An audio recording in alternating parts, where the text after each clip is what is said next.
बोलो विष्णु भगवान की जय। इतनी कथा सुनकर यानी कि तुलसी माता की कथा सुनकर सूत जी से शौनक ऋषि कहने लगे, हे सूत जी, आप कृपा करके कार्तिक तथा तुलसी का महात्म्य कहिए। तब सूत जी कहने लगे, हे ऋषियों, जो तुमने मुझसे पूछा है यही प्रश्न एक समय नारद जी से राजा पृथु ने किया था, और जो कुछ उत्तर नारद जी ने दिया वही मैं तुमसे कहता हूँ। एक समय राजा पृथु नारद जी से कहने लगे कि नारद जी, भगवान को तुलसी क्यों नहीं अधिक इतनी प्रिय है, आप इसका महात्म्य कहिए। तब नारद जी कहने लगे, एक समय राजा बहुत से देवताओं और अप्सरों सहित महादेव जी के दर्शन को गए। सो जब कैलाश में पहुँचे तब एक बड़े आकार वाले भयंकर नेत्रों वाले पुरुष को देखकर इंद्र ने पूछा कि तू कौन है, शिव कहाँ है। जब कई बार पूछने पर भी उनसे कोई उत्तर नहीं दिया तो इंद्र ने क्रोध में आकर अपना वज्र उनके कंठ पर मारा, जिससे उनका कंठ नीला हो गया, परंतु इंद्र वज्र भी भस्म हो गया। एक बड़े भारी आकार वाले भयंकर नेत्रों वाले पुरुष को देखकर इंद्र ने पूछा कि तू कौन है और शिव कहाँ पे है। जब कई बार पूछने पर भी उसने कोई उत्तर नहीं दिया तो इंद्र को क्रोध में आकर अपना वज्र उसके कंठ पर मारना पड़ा, जिसका आकार उसका कंठ नीला हो गया, परंतु इंद्र का वज्र भी भस्म हो गया। फिर उसकी आँख से ऐसी प्रचंड अग्नि निकली मानो इंद्र सहित सारे संसार को भस्म कर देगी। ऐसी स्थिति देखकर बृहस्पति जी हाथ जोड़कर और इंद्र को दंडकार झुकाकर शिव की स्तुति करने लगे कि हे देवाधिदेव, तिरोपासुर तथा आकासुर का नाश करने वाले, यज्ञ का फल देने वाले त्रिपुरारी, आपको नमस्कार है। ब्राह्मणों की रक्षा आपको नमस्कार है। नारद कहने लगे कि हे राजा पृथु, इस प्रकार स्तुति सुनने पर श्री महादेव जी ने त्रिलोकी को दग्ध कर देने वाली अग्नि को शांत कर दिया और कहने लगे कि हे देवताओं, वर मांगो। मैं आपकी स्तुति सुनकर अति प्रसन्न हुआ। हमने इंद्र को तो देवताओं वर मांगे और मैं आपकी स्तुति सुनकर अति प्रसन्न हुआ। हमने इंद्र को जीवन दान दिया है, और हे बृहस्पति जी, आज से तुम्हारा नाम जीव होगा।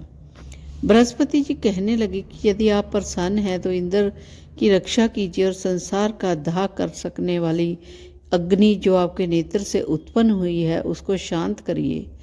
तब शिव कहने लगे कि इस नेत्र से निकली हुई अग्नि वापस कैसे जाए, अतः आप इसको दूर फेंकते हैं। ऐसा कहकर अग्नि को हाथ में लेकर समुंदर में फेंक दिया। वह गंगा के संगम में जाकर गिरी और बालक के रोने लगी। उसके रोने के शब्द से पृथ्वी कांपने लगी तथा सातों लोक बहरे हो गए। ऐसा आश्चर्य देख वहां पर आए हुए ब्रह्मा जी, जो समुद्र को गोद में बालक को देखकर आश्चर्य से पूछने लगे कि वह बालक किसका है। समुद्र में बड़े आदर से बालक को उठाकर ब्रह्मा जी की गोद में दे दिया और कहने लगे, यह मेरा पुत्र गंगा में उत्पन्न हुआ है, आप इसके जात कर्म करिए। फिर उस बालक ने ब्रह्मा जी की दाढ़ी पकड़कर जोर से मरोड़ी कि ब्रह्मा जी के नेत्रों में आंसू आ गए। किसी प्रकार दाढ़ी छुड़ा वह ब्रह्मा जी ने कहा कि हमारी आंखों से जल निकला है, अतः इस बालक का नाम जलंधर होगा, परंतु यह शिव के अतिरिक्त और किसी के हाथों से नहीं मरेगा, क्योंकि यह शिव के अंश से उत्पन्न हुआ है और अभी युवा हो जाएगा। तब ब्रह्मा जी शुक्राचार्य को बुलाकर और उसका राज्याभिषेक करके अंतर ध्यान हो गए। तब समुंदर ने काल नेमी की कन्या वृंदा के साथ उसका विवाह कर दिया, जो कि पतिव्रताओं में सबसे प्रथम और अति सुंदर थी। परम सुंदरी वृंदा के साथ विवाह कर जलंधर अति प्रसन्नता से दिन बताने लगा। जब जलंधर घर में आता तो वृंदा अपने हाथ से पंखा झूलती। वह अपने पति को नारायण समझकर उनकी सेवा करती। इतना कहकर नारद जी बोले, हे राजा पृथु, देवताओं से डर कर जो सब दैत्य पाताल में भाग गए थे, जलंधर का अभय पाकर वे फिर पृथ्वी पर आकर घूमने लगे हैं। और उस समय जलंधर ने कटे सिर राहु को देखा तो उसने शुक्राचार्य से इसका कारण पूछा। तब शुक्राचार्य ने समुद्र मंथन तथा देवताओं द्वारा रत्नों का हरण की कथा सुनाई। इस प्रकार इस पिता का मंथन और दैत्यों का अनादर सुनकर जलंधर ने क्रोध में आकर धस्मर नाम वाले दूत को बुलाकर सुधर्मा के पास भेजा। वह सभा में जाकर अभिमान पूर्वक इंद्र को नमस्कार ना करके कहने लगा कि दैत्यपति जलंधर ने जो कुछ कहा है वह सब तुम सुनो। हमारे पिता का मंथन करने वाले को तुमने रतन लिए हैं, उन पर तुम्हारा कोई अधिकार नहीं है, अतः वह रतन हमको वापस कर दो। धस्मर के ऐसे वचन सुनकर इंद्र भय और विस्मय से कहने लगा कि समुद्र सदैव हमारे शत्रु दानवों की को रक्षा करता है, अतः हमने उसको भयंकर रतन दिए, इसलिए उन पर दैत्यों का कोई अधिकार नहीं है। दूत ने यह सब समाचार जलंधर में जाकर कहा तो वह अत्यंत क्रोधित हुआ और देवताओं को जीतने का उपाय सोचने लगा। उसने सब दिशाओं तक पातालों में अपने दूत भेजकर सब दैत्यों को बुलाया और शुंभ तथा निशुंभ को अपने सेनापति बनाकर स्वर्ग के नंदन वन में जाकर इंद्र को अमरावतीपुरी को घेर लिया। तब देवता भी युद्ध के लिए बाहर निकल आए और अनेक प्रकार के शास्त्रों आदि से देवताओं तथा दैत्यों का युद्ध होने लगा। वे सब एक दूसरे को मार मार कर गिराने लगे। तब सब तरफ रुधिर बहने लगा। मरकर गिरे हुए घोड़ों और हाथियों से पृथ्वी भर गई। इधर युद्ध में मारे गए दैत्यों को शुक्राचार्य अपनी संजीवनी विद्या से जीवन देने लगे। इधर बृहस्पति जी द्रोणाचार्य की दिव्य औषधियों द्वारा देवताओं को जीवित होने का वृत्तांत दैत्यों ने शुक्राचार्यों से जाकर कहा तो जलंधर ने अपने अनुचरों को द्रोणाचार्य पर्वत को समुद्र में फेंक देने का आदेश दिया। तब दैत्यों ने द्रोणाचार्य पर्वत को उठाकर समुद्र में फेंक दिया और फिर आकर संग्राम करने लगे।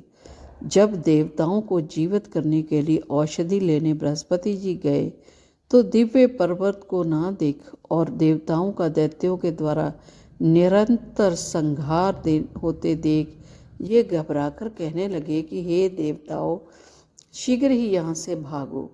यह दैत्य शंकर के अंश से उत्पन्न हुए हैं, अतः वह तुमसे नहीं मरेंगे। गुरु जी की यह बात सुनकर देवता भय से मारे देशों दिशाओं में भागने लगे और जलंधर दैत्यों ने जीत के नगाड़े बजाते हुए देवों की अमरावती नगरी में प्रवेश किया। सब देवता भय के मारे सुमेरु पर्वत की कंदराओं में जाकर छिप गए।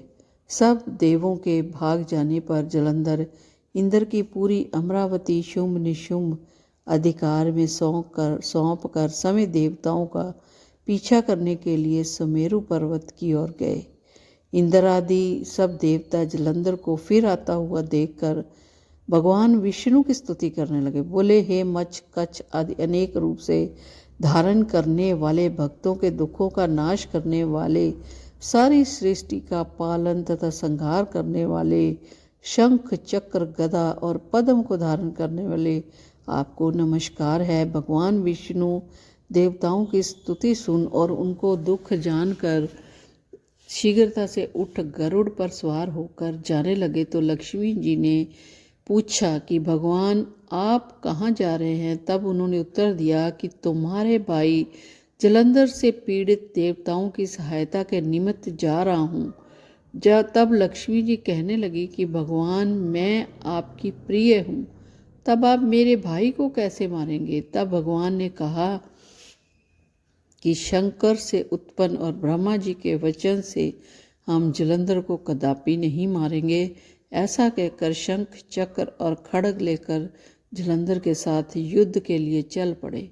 जिस समय भगवान युद्ध के लिए गए तो बहुत से दैत्य गरुड़ के पंखों के वेग से ही मारे गए। पवन से पीड़ित दैत्यों को देखकर जलंधर को अत्यंत क्रोध आया और वह विष्णु के सम्मुख युद्ध को आया। उस समय भगवान विष्णु और जलंधर दैत्यों का महाघोर युद्ध हुआ। आकाश मेघों की तरह बाणों से ढक गया। तब भगवान ने जलंधर के ध्वजा, छत्र, घोड़े और धनुष सब अपने बाणों से काट डाले। जलंधर ने भी गरुड़ के मस्तक पर गदा मारी, जिसने गरुड़ को मूर्छित कर दिया। भगवान ने उसकी गदा को अपनी तलवार से काट दिया।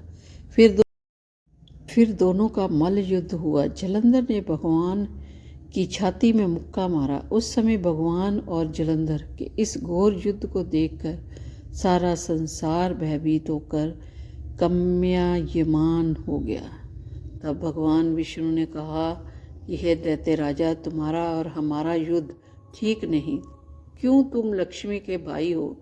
तब जलंधर ने कहा, यदि आप प्रसन्न हैं तो मुझको यही वरदान दे कि लक्ष्मी जी तथा अपने गणों सहित आप मेरे घर में वास करो। एवमस्तु ऐसा ही होगा कहकर भगवान लक्ष्मी जी सहित जलंधर नगर में चले गए। तब जलंधर देवताओं के स्थान पर सब देवताओं को नियुक्त करके जलंधर नगर में निवास करने लगे और देव, गंधर्व, किन्नर, यक्ष आदि के पास जो भी रत्न थे वे सब अपने अधिकार में लेकर निशुंभ को शासन करने के लिए पाताल में भेज दिया। वहाँ उसने शेष आदि नागों को वश में कर लिया। इस प्रकार जलंधर देव, गंधर्व, किन्नर, यक्ष और मनुष्यों सबको अपनी प्रजा बनाकर पुत्र समान तथा धर्म नीति से उसका पालन करते हुए त्रिलोकी का राज भोगने लगे। नारद जी बोले, हे राजा पृथु, एक समय भगवान के दर्शन करने तथा जलंधर के राज्य लक्ष्मी जी को देखने के लिए हम वहाँ गए। तो ये था 7वां अध्याय और बाकी का हिस्सा 8वें अध्याय में जरूर पढ़